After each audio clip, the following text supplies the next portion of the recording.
Welcome back to the channel, and this week features some crazy low stakes runouts, so stay tuned. For the year 2025, I'm trying to make $25 an hour while playing both 1-2 and 1-3. I'm somehow still on the biggest upswing of my life, so let's see where we stand.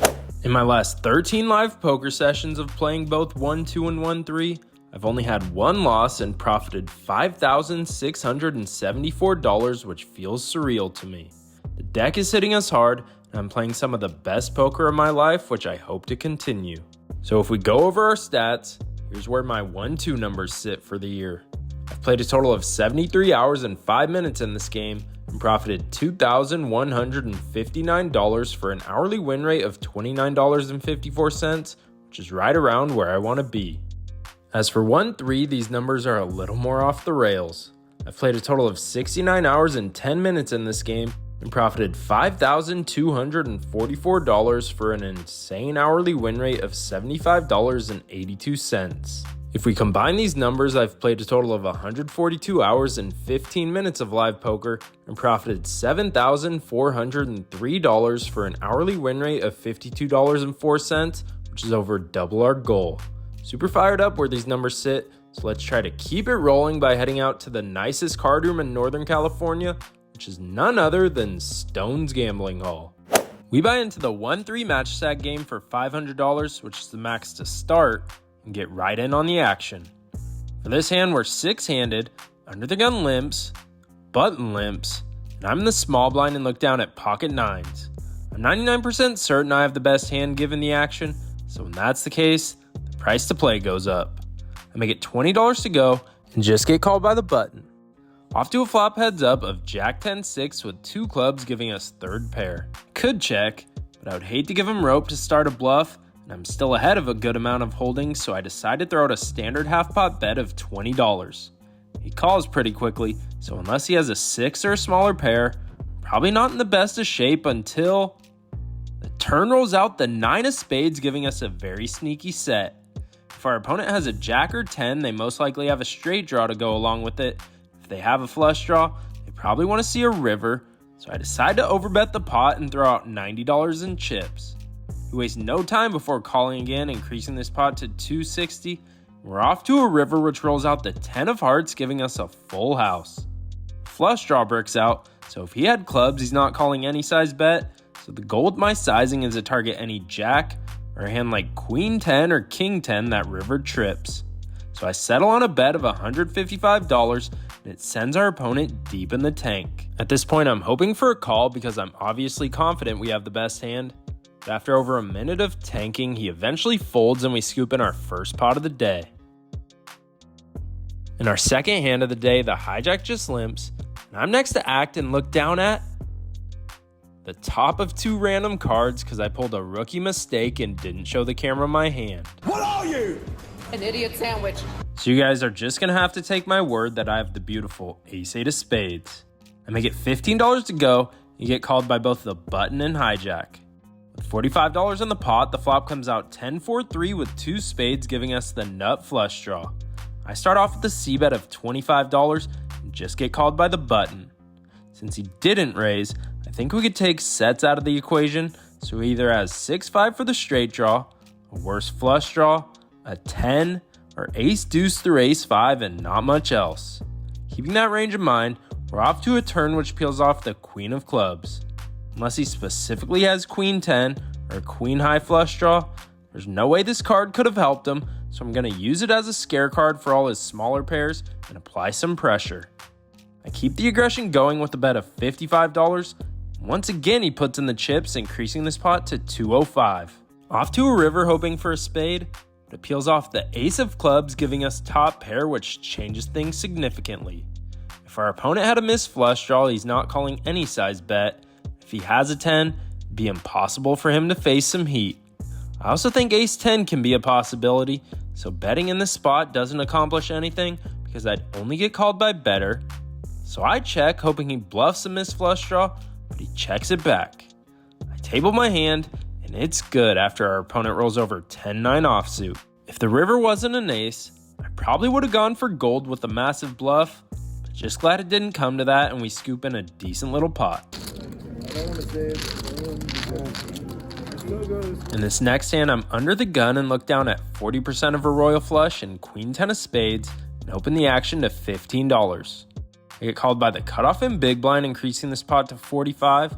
So we're off to a flop three ways of 7-6-3 with two spades, giving us two overcards and a flush draw. Big blind starts off with a check.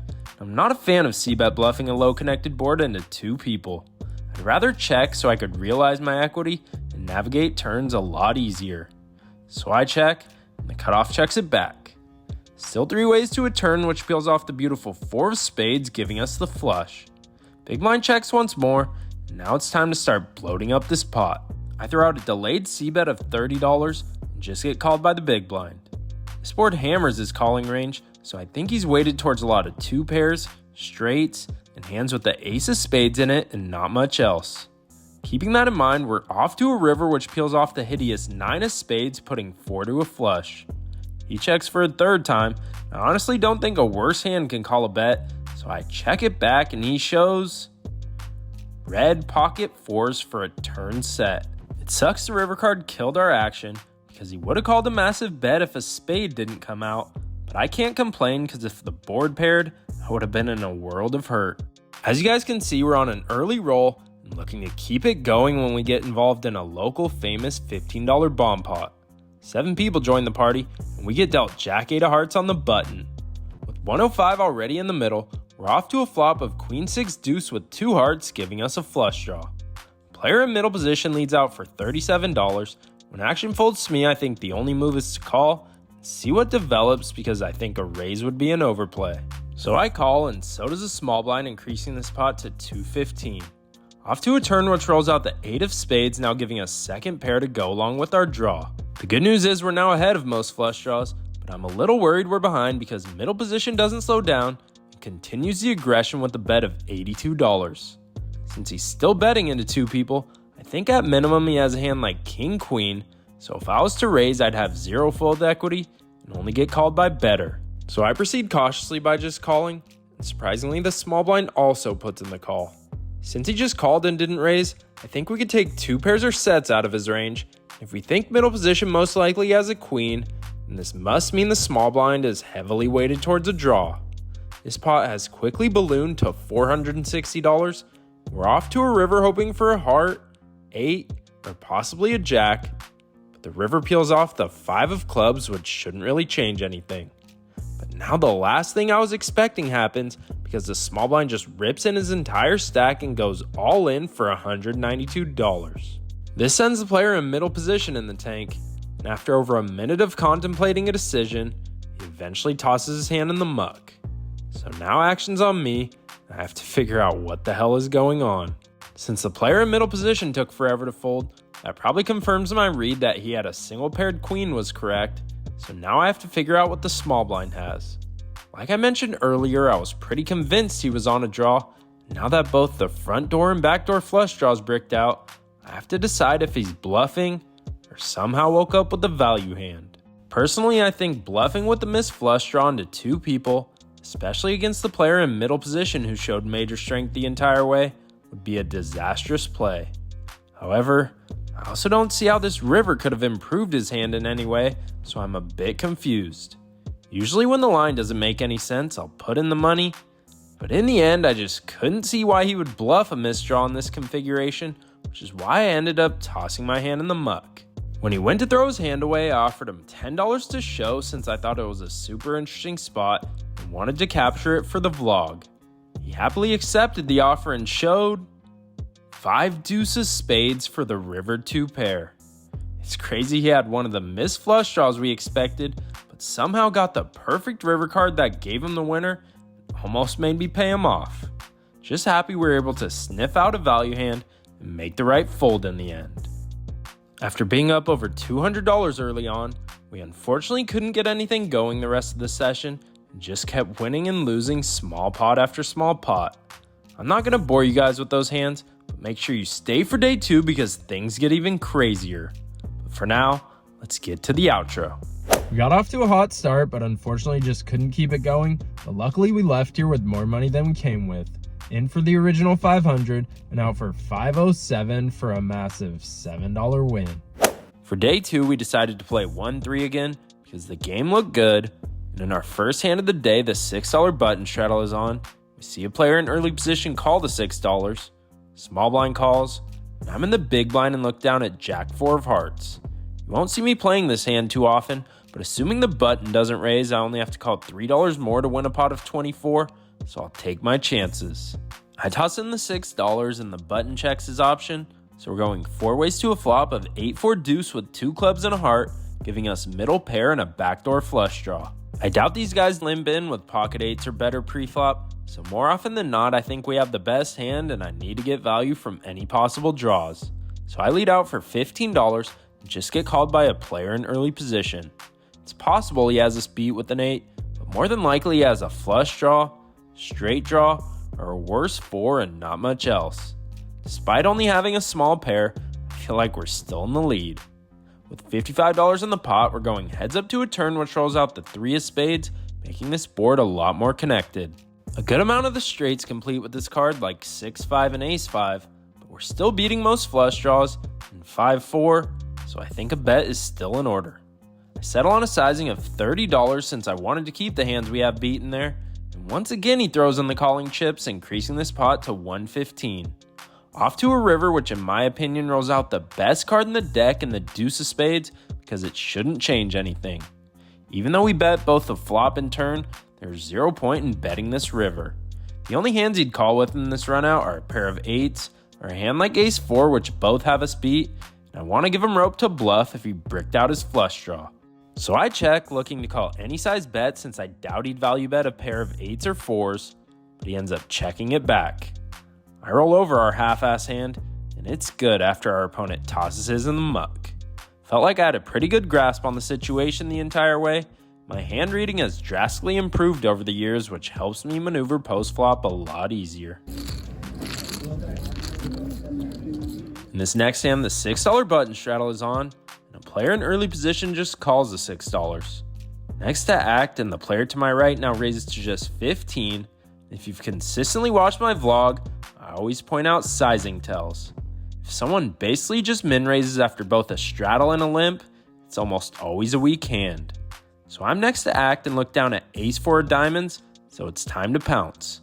I put in the 3-bet squeeze to $50, and one by one everyone ends up tossing their hands in the muck. Look at all those chickens! Keep an eye out for these sizing tells because they're all around. Even if our opponent called in the spot, we have position on them and we could have played super aggressive post-flop with a major range advantage. Winning these small pots will drastically improve your hourly win rate in the long run because they quickly add up. In back-to-back days, we're once again off to a smooth start, but this time I'm going to try to keep it going. Next hand up, a player in early position limps, and the player to my right makes it $10 to go. Action's now on me, and I look down at the best hand ever created in pocket aces. Time to put in a 3-bet, so I make it $35 to go. Out of nowhere, the big blind cold calls. Like I've mentioned in previous vlogs, cold calls are almost always pocket pairs or Broadway cards, not much else. Folds back to the original raiser who also puts in the call, increasing this pot to $105. Going 3 ways to a flop of King 7 with 2 diamonds, giving us the overpair. They check it over to me. Since we have the ace of diamonds in my hand, I figured there aren't too many flush draws available in a 3-bet pot. I'm either way ahead or way behind. I could value bet to target weaker pairs, but I wanted to underrep my hand, especially in position. So I check it back, and the turn rolls out the jack of spades. The big blind now takes over the betting lead himself and throws out a pretty sizable bet of $60. Player to my right folds, and I think the only move here is to call. I don't think he's betting this sizing with any pairs smaller than a jack, so I think he either has pocket queens, a jack, or has us crushed with a king. So I throw in the $60, we're off to a river which peels off a complete blank in the 6 of hearts.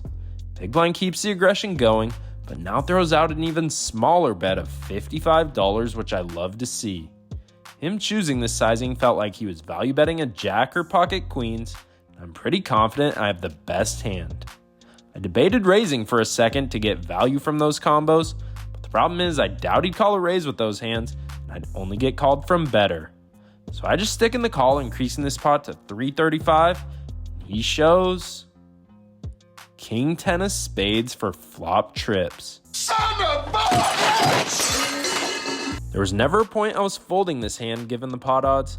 I'm just glad I checked back the flop and was able to lose close to the minimum. After getting our aces cracked, we move on to another local famous $15 bomb pot.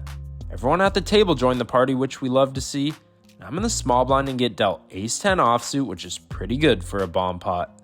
With 135 already in the middle, we're off to a flop of king 10-8 with two hearts, giving us middle pair best kicker, as well as a backdoor nut flush draw. Could start off with a bet, but since I'm up against 8 other hands in the worst position possible, I decided to check and pick up information. Checks all the way to the button, who throws out a bet of $35. I figured every other player would have bet a king since it was checked to them, so without a straight being available, I think we have an easy call. More than likely the button has a king, so keep in mind I'm not just calling in the spot to try and hit an ace or 10 on the turn. If a heart comes out, I'm going to use my ace hearts blocker as a backup plan to bluff and rep the flush. Cutoff also calls the $35, increasing the spot to $240. We're off to a turn 3 ways, which rolls out the 3 of clubs. I check and flow, cutoff checks. Now the button decides to check it back. I still think he has a king, but is probably pot controlling since he's up against 2 other people in a bomb pot. Off to a river hoping for an ace, 10, or heart, but it rolls out the deuce of clubs. I check again hoping it gets checked through, but the button decides to throw out a bet of $80, which forces me to fold. Cutoff folds as well. The button's nice enough to flash a king, and at least I could sleep at night knowing I made the right fold. After a few hands that didn't go our way, we're down around $160 on the day, but looking to get momentum back on our side. In this hand, the under the gun $6 straddle is on. 2 people call the $6. Now the player to my right in the cutoff just raises to 15. Like I mentioned earlier, this is a huge sizing tell because he only raised $9 more over a straddle and 2 limps. If he had a hand like pocket 10s through pocket aces, or ace jack suited or better, he would have sized up way more for value in order to avoid getting involved in a super multi-way pot. So now action's on me next to act, and I look down at ace 10 offsuit. Given the entire field has shown weakness, I think we have ourselves an automatic 3-bet, especially in position. I make it $50 to go. Out of nowhere, the under the gun straddler cold calls. When action folds to the cutoff, he calls as well. So there's $150 already in the pot. We're off to a flop 3 ways of 10-6-4 with 2 hearts, giving us top pair, top kicker. Couldn't have asked for a better flop because 2 pairs should never be represented, and overpairs are out of the question since the specific under the gun player would have 4-bet jacks or better, and the cutoff would have raised bigger pre-flop with the monster. So given all that info, I'm feeling pretty good. We're still sitting here with the best hand. Under the gun checks and flow, but surprisingly the cutoff does the last thing I was expecting and now leads out for $100. Hands I could see him doing this with are a ton of worse 10x hands, all the nut flush draw combos, and possibly a set, although I figured sets would go for the check raise. So now that action's on me, I don't really want to see another turn card without charging max value, so I go all in for $290 total. Under the gun snap folds. Now the cutoff goes in a mini tank, which I'd love to see. To me, it felt like he was contemplating calling our raise with a 10 or a worse draw, so now I'm hoping he puts in the remaining chips. He eventually does. I roll over my hand like I always do when I'm all in, and he shows black pocket 4s for bottom set. Surprised he didn't snap call with that holding. Now we need a miracle to somehow win this pot. That's not in the cards, literally, because the turn has us drawing dead and we get stacked for the first time in forever.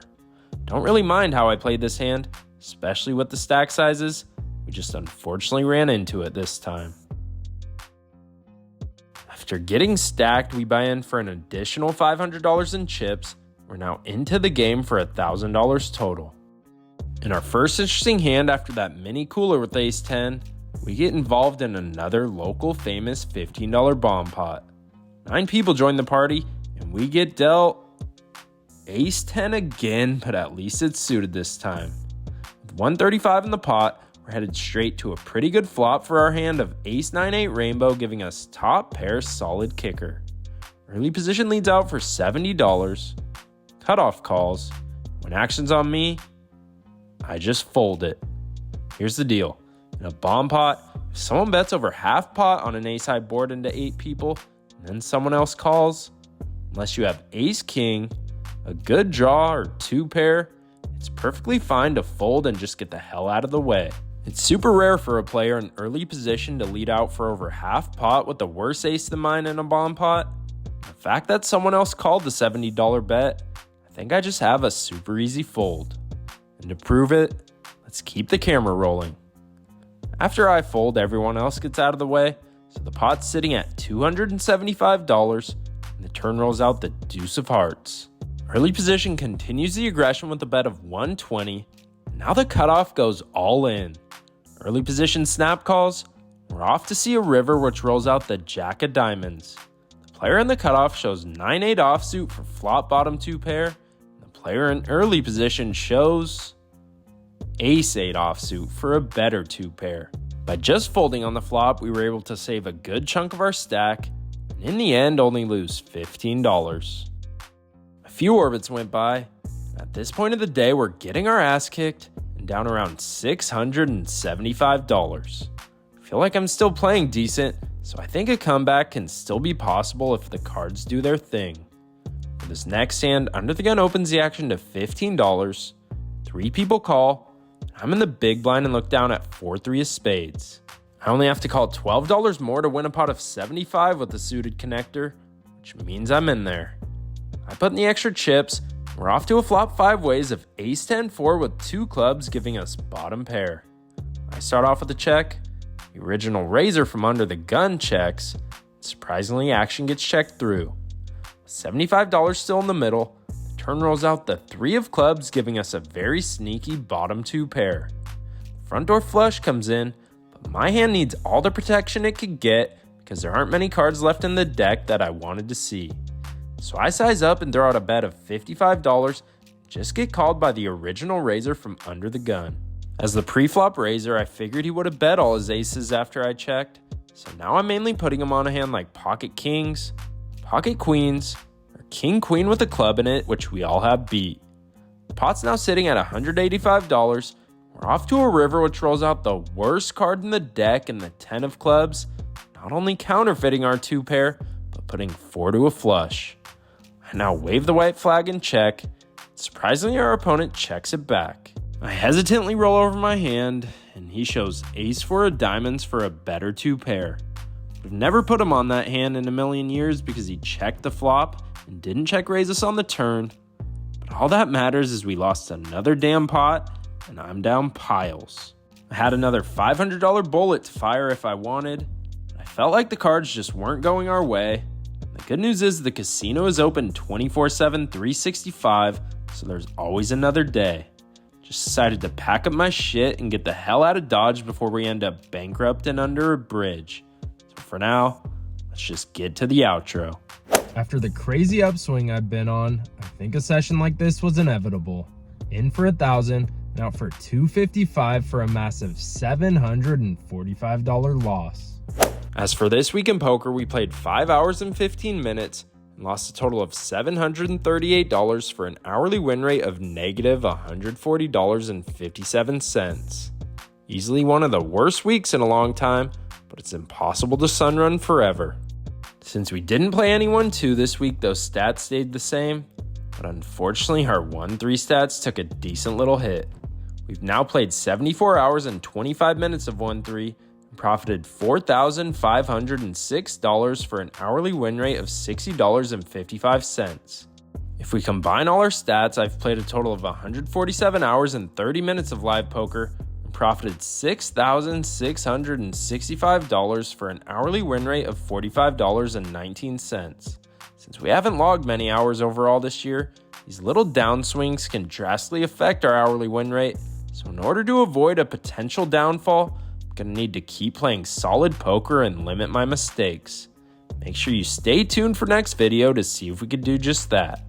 Thanks for watching, and as always, I hope you guys run good at the tables, I'd appreciate it if you could hit the subscribe button to help me reach my new year-end goal of 25,000 subscribers.